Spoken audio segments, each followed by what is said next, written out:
Probablemente estos sean los mayores capiteles del mundo antiguo.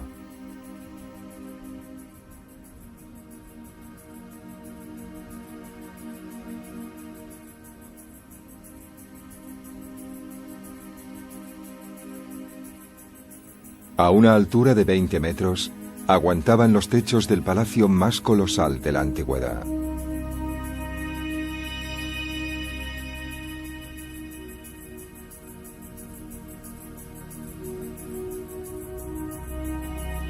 Los grandes tesoros de la arqueología, Persépolis. El destello de un imperio. Persépolis, la residencia del rey Darío, símbolo del poder y el esplendor del imperio persa. Darío hizo construir una vasta terraza en el centro, en las laderas de Kuerahmat, el monte de la piedad. El imperio persa llegó a extenderse por 3 continentes, desde el Indostán hasta la costa occidental del Mar Negro, desde el Mar Caspio hasta Etiopía.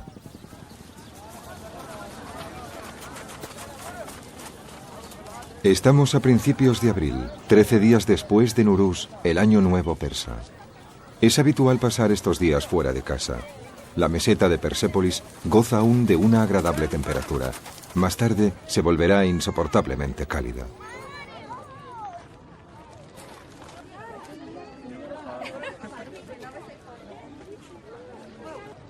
A los iraníes les gusta particularmente pasar la fiesta de Sizdah-e Bidar, el 13º día después del Año Nuevo, aquí en Persépolis. La gente ya se reunía en este lugar hace 2500 años, cuando el rey Darío levantó la ciudad. La tradición está tan arraigada que incluso en la República Islámica de Irán no es el calendario islámico, sino el preislámico el que determina el inicio del año.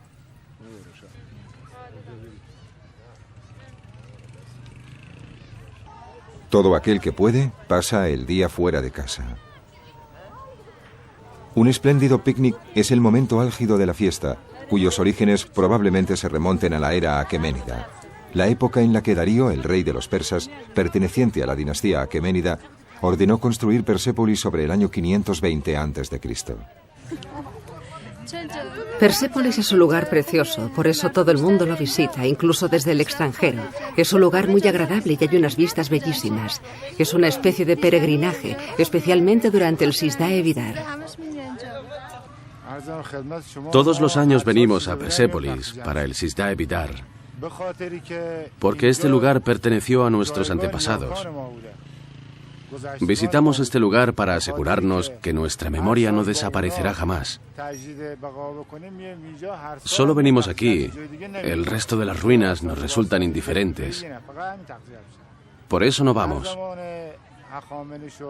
Persépolis fue construida en época de los reyes Ciro y Darío.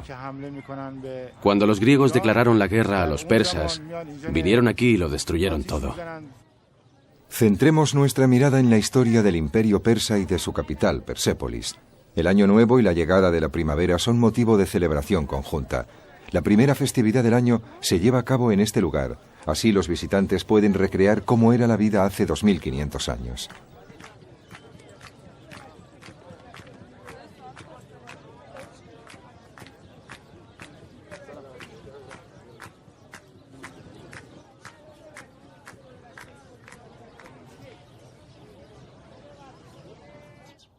La entrada es impresionante.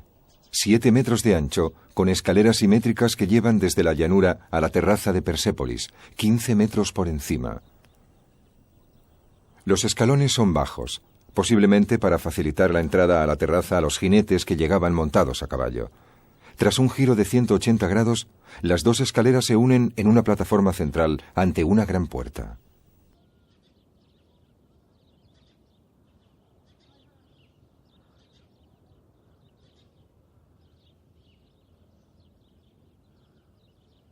Dos puertas y 4 columnas, talladas en piedra caliza, siguen en pie.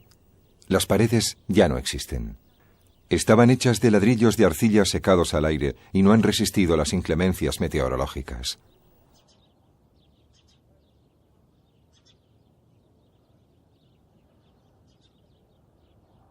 Fue el rey Jerjes, el hijo de Darío, el que hizo construir la estructura de esta puerta. En la inscripción, el hijo alaba los edificios de su padre, diciendo que a él se debe buena parte de la belleza de Persépolis. Jerjes llama a la entrada la puerta de todas las naciones. Enormes toros vigilaban la entrada, exigiendo respeto.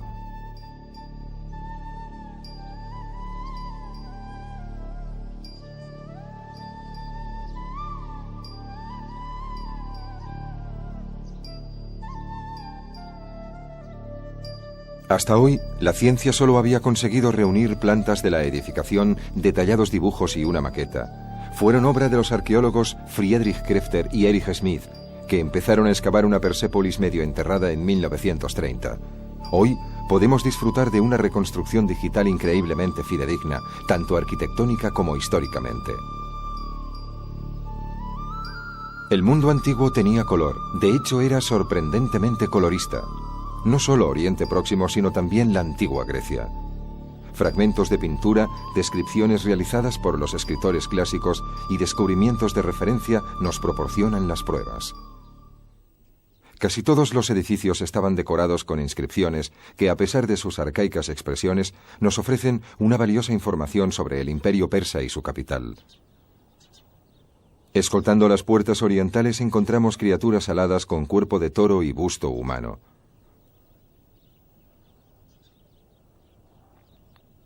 Las patas traseras de estos animales aparecen en relieve en las paredes de la puerta y las patas delanteras pueden verse esculpidas.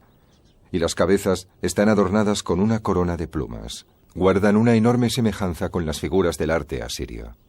La investigación académica en Persépolis empezó alrededor de los años 30, cuando se organizaron las primeras excavaciones arqueológicas sistemáticas. Los viajeros que visitaban las ruinas parcialmente enterradas a menudo intentaban reconstruirlas.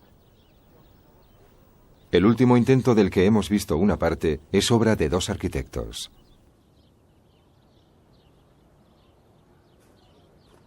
Wolfgang Gamke es uno de ellos. Ejerce de asesor en el yacimiento.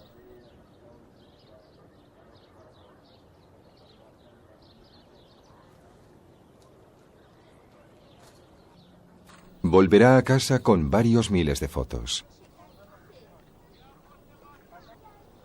La textura de la superficie y las condiciones de iluminación son de gran importancia. Mide la ornamentación con gran detalle.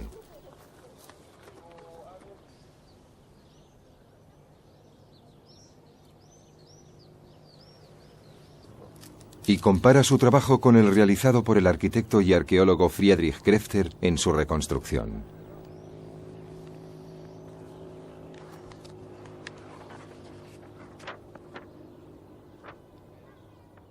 Llegué a este proyecto y me embarqué en la reconstrucción por puro azar.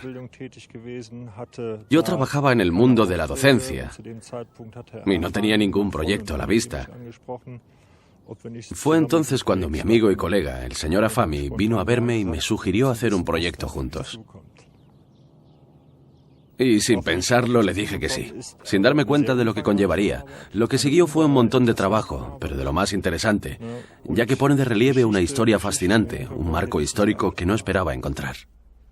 El almacén del Museo Pergamon de Berlín contiene una maqueta realizada por Friedrich Krefter, el iniciador de las excavaciones en Persépolis en 1935.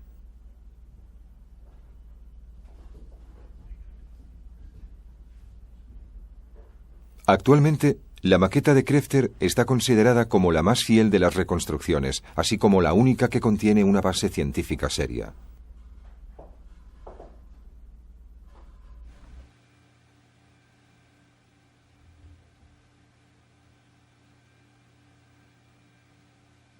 Wolfgang Gamke y su compañero Kurosh Afami han reconstruido Persépolis, una Persépolis virtual, por supuesto, aplicando el mismo software de animación que usan los arquitectos y los urbanistas. Se han pasado los últimos años creando miles de planos de trazados, detalles y texturas. Para las plantas de los edificios, se basaron en los dibujos y los planos del arquitecto y arqueólogo Friedrich Krefter y en los bocetos del también arqueólogo Erich Smith, y por supuesto en sus propias mediciones, su experiencia arquitectónica y estructural y un detallado conocimiento histórico. 8,97 metros. Desde aquí, según Krefter, el toro entero mide 4,52 metros. Se crearon secuencias de imágenes partiendo de los detallados dibujos. Después se convirtieron en imágenes animadas mediante una cámara virtual.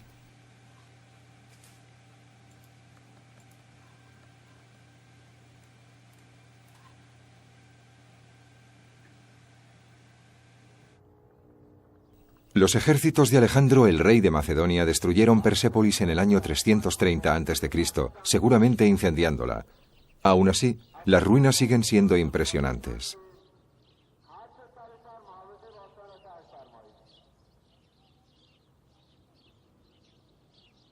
Si los pilares rotos, los frisos dañados, los restos de puertas y los relieves despiertan aún hoy nuestra admiración, ¿qué habrían provocado con su aspecto original hace 2500 años?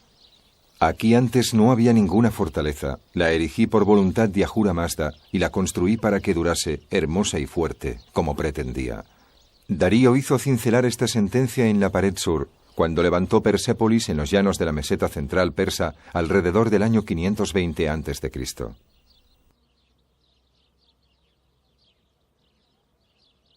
La materia prima utilizada fue piedra caliza, densa y dura. Aunque originalmente era negra, el paso del tiempo le ha dado un hermoso color rojo amarillento. A juzgar por la mampostería, los constructores debían tener herramientas similares a las de los picapedreros actuales: bujardas, picos de piedras, picos de 2 puntas y cinceles dentados de diferentes grosores y medidas. Trabajaban eficientemente. Las canteras se encontraban a los pies de las montañas del norte de Persépolis, a 1 kilómetro de distancia como mucho, frecuentemente junto al lugar donde se construía. Abrieron canales en la roca, empezando por la parte superior, para conseguir el tamaño de piedra requerido. Era un trabajo terriblemente duro.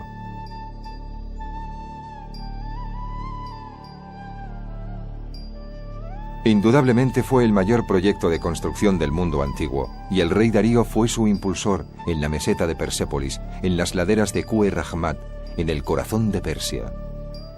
Persépolis iba a convertirse en el eje de su imperio, un símbolo de poder. Se construiría una terraza en las laderas de la montaña, de 300 metros de ancho y 455 metros de largo. Las enormes paredes exteriores tendrían 15 metros de altura. Fueron necesarios muchos artesanos. Los picapedreros eran jonianos y lidios, los orfebres eran de Media y de Egipto, los carpinteros lidios y egipcios, los hombres que trabajaban las baldosas eran babilonios. Así queda recogido en una inscripción en el palacio de Susa, que se edificó al mismo tiempo. En ningún documento escrito se habla de esclavos. Sin embargo, hay documentos que describen un complejo sistema de salarios en el imperio persa. El rey Darío nunca llegó a ver la construcción finalizada. Sus sucesores le añadieron detalles, la completaron y la cambiaron. Persépolis llegó a su aspecto definitivo bajo el mandato del rey Artajerjes II, que gobernó hasta el año 337 a.C.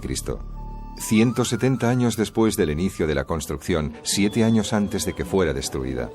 Incluso en ese momento, hace 2500 años, la gente acudía en masa a Persépolis con motivo de las celebraciones del Año Nuevo. Había mucho que ver. Llegaban delegaciones de todo el imperio. Los palacios debían inspirar respeto y admiración entre los dignatarios de los pueblos de Oriente Próximo, obligados a pagar tributos. En Nuruz, el Año Nuevo persa, debían presentarse ante los reyes aqueménicos Darío, Jerjes, Artajerjes, para rendirles homenaje y ofrecerles presentes.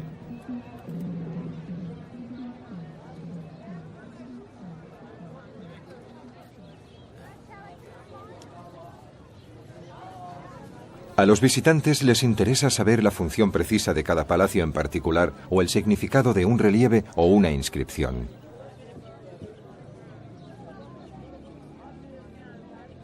Pero los arqueólogos e historiadores muchas veces solo pueden ofrecer suposiciones e interpretar los hallazgos. Incluso los nombres de los palacios son hipotéticos. Este es uno de los que nos ha llegado mejor conservados. Se conoce como el Palacio de Darío. No cabe duda de que la obra se terminó en vida de Darío, porque encontramos inscripciones que así lo atestiguan.